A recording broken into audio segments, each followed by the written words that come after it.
Goonies never say die.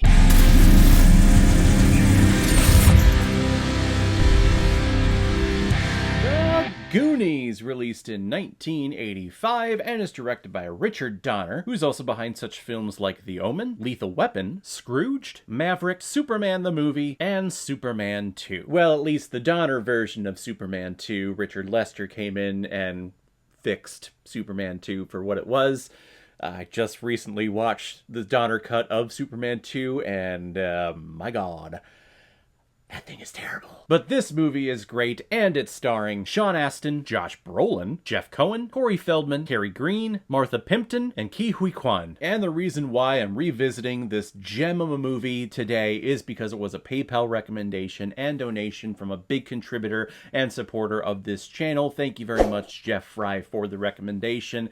A movie that I have seen countless times because it is always playing on, what is it, TNT, TBS. I feel like this is always on several times throughout a month on cable television, and it's a movie that we would rent all the time when I was kids, back in my day when you rented those things. And it's a movie that still holds up today. It is an ultimate adventure tale of trying to better your situation, following your heart, following your gut, and also having fun with your friends along the way. So thank you very much, Jeff, for the recommendation. If anyone else out there also wants to be like Jeff Fry and help support me, contribute to this channel, you can select the QR code that is in the bottom left corner of your screen right now. Send over your donation of $5 or more with your movie recommendation, and if I have access to it, I will watch it, review it, and give you a little shout out, just like what I did with Jeff Fry here. The Goonies is a title that a bunch of kids call themselves because their family lives in a suburb called the Goondocks, and it's currently facing foreclosure by a local country club who's looking to expand. However, when all hope of raising money and fending off the country club is bleak, the Goonies come across a treasure map in the attic of their home that could potentially lead them to the lost ship and lost treasure of one Captain One-Eyed Willie. This is an ultimate adventure story and idea. If you are someone who has an imagination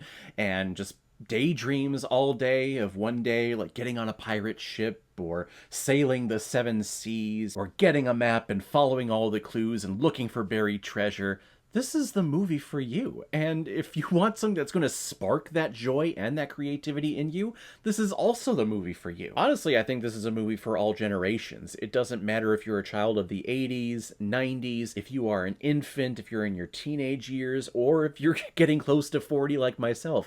This is a movie and a story that is universal, and it captivates everyone. Everyone has that wish or that desire for adventure, going out, looking for buried treasure and claiming it for your own. So to see these kids who have mouths on them, who have attitudes, who are absolutely hilarious and great chemistry with each other, see them do that, it just puts a smile on my face. How could you not watch this movie and just smile the entire time? Especially whenever Jeff Cohen is on screen. This kid who plays Chunk he's one of a kind. He will say anything, he says anything in this movie, and he's absolutely hilarious. Corey Feldman is great as Mouth. His whole translation with Spanish for the house worker to help them move out is hilarious. Sean Astin, of course, is a great protagonist. He is a great main character, a great foil for all these other heightened, more hysterical characters. Ke Huy Quan, I mean, this is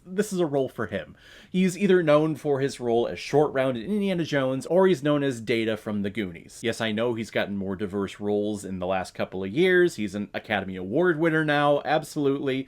But I mean, come on, it's Short Round or Data. Come on, people. And Jeff frickin' Brolin. When I was a kid, I wanted to be him in this movie. I thought he was the coolest. I thought he was awesome. Of course, he later goes on to snap half of humanity away. You know, we all know that. But to see him start off in this role, just the bigger brother who's also a Goonie, he's also wanting that adventure, but, you know, he's a high schooler, so he wants to do that, but then also make out with girls too. And who doesn't want to do that? And the Fratellis here are also great. They're great villains. They are basically the Three Stooges, just all in black. They're pratfalling, they're slapping each other, they're messing up, they're calling each other names, they're yelling at each other.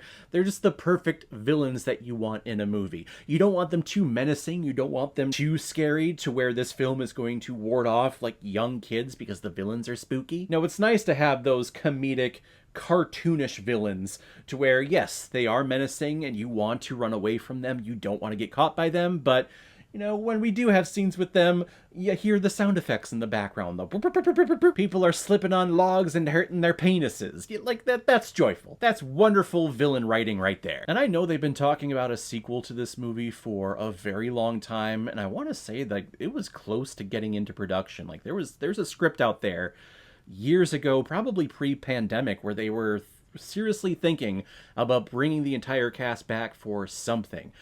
And I know there has to be something here. I am shocked that we never got a sequel to this movie. I still think it's doable. There could be some type of reunion that brings all of the original Goonies back, or at least the ones that are still with us, back to this area, whether the country club actually ended up taking over the Goondocks or something, or commemorating Mr. Walsh, Mikey's dad, who got all the treasure and was able to save the town. I don't know, there's something here that could bring all these characters back together and maybe go on like a secondary mission when I'd really had a second treasure buried somewhere. But maybe it leads to like the treasure never existed, but it was the adventure bit that was crafted by Chunk or by Mikey to make everyone like feel together and get back together again. Ooh, I think that would have been great. I patent that idea for anyone out there who's looking to take it and steal with it and run it. I declare patency. You know, with me being a big Superman fan, this is the first time that I made the connection when Sloth in the climax and he's beating up his mom and his brothers and he rips open his shirt and he has the Superman logo shirt on. This is the first connection I've made, like, oh yeah, Richard Donner directed Superman, so of course he would have a Superman reference in here. This is the first time I'm making that connection. I am 37 years old, people. Hey, you know what? Better late than never, I guess. The Goonies is an absolute delight. I really don't know of a single terrible thing to say about this movie. Just because, maybe it's because I'm nostalgia blind. I have so much nostalgia with this movie, but I really don't think that's the case. I really think everything in here, from a story aspect, from a visual effects aspect, from a cinematography aspect, character aspect, I know that there's a sequence in here where this giant octopus, big, gigantic octopus that's supposed to take over the ship, and then that's what causes the cave to open up and the ship to sail out. I am so happy they cut that for the theatrical cut and what we get on a reviewing basis on cable television. But I mean, that's not even in the final product. So in the final product, I can't see a single thing wrong with this movie. I'm gonna give the Goonies 5 out of 5 Blu-rays. I think I see blue. He looks glorious. So guys, if you've seen The Goonies, what did you think about it? Or if you've never seen it before and you stumbled across it because of this video, then comment below and let me know what you thought about it. And as always, if you like what you see here, if you like my take on movies, then hit the subscribe button and make sure you hit that bell. See you the next time I'm releasing my next movie review. So guys, I will see you next time on the channel, but in the meantime, be well, be good to each other, and go watch a movie. Take care, guys.